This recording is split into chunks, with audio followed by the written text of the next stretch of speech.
Bonjour, comment ça va bien? On a tous des préférences en matière de nourriture, c'est une question de goût ou de dégoût, diront certains. Oui, manger des vers vivants ou des serpents, ça n'a rien de très ragoûtant. Moi, je déteste les laleux, j'ai l'impression d'être grippé, ou les pipangailles ou les huîtres. Pareil, même catégorie, flemme, tout ça. Il y a des centaines d'habitudes alimentaires différentes et je respecte tout ça. Maintenant, à Maurice, il y a beaucoup de maladies cardiovasculaires et de diabète, en partie à cause de mauvaises habitudes alimentaires. Oui, manger des faratas ou dalle pourrie au petit déjeuner tous les jours, forcément, à un moment, on paye ça cash. Mais bon, un bon petit pourri de temps en temps, là, bon là. Mais il y a certaines personnes qui se croient investies d'une mission divine, celle d'alerter les gens de ne pas manger ceci ou cela pour toutes sortes de raisons, les unes plus obscures que les autres. Des exemples? Je vais vous donner des exemples.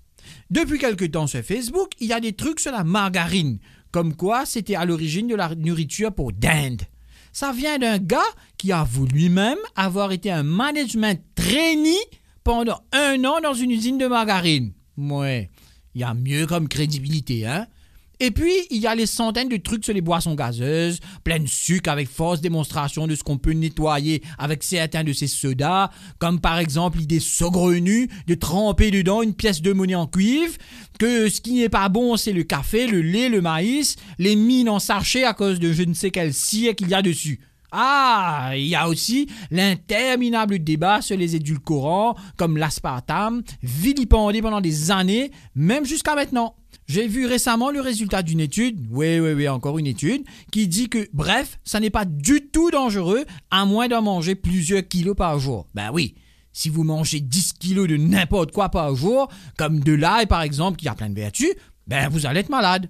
Le pire, c'est quand vous allez manger quelque part avec une de ces personnes adeptes du manger sain. Un brin militantiste sur les bords. Un enfer. Quoi? Tu manges ça? Mais enfin, c'est fait avec les paupières de zébu en voie de disparition. Bon, les mange-gazons et autres fanas du manger cru, tu vas pas tatapu? Je suis bien content pour vous, mais moi j'aimerais bien manger en paix, sans qu'on vienne me gaver de vos images crades et vos explications sans aucune preuve. En plus, souvent, c'est suivi d'une annonce publicitaire pour toutes sortes de produits supposément healthy. Allez, bonne bouffe!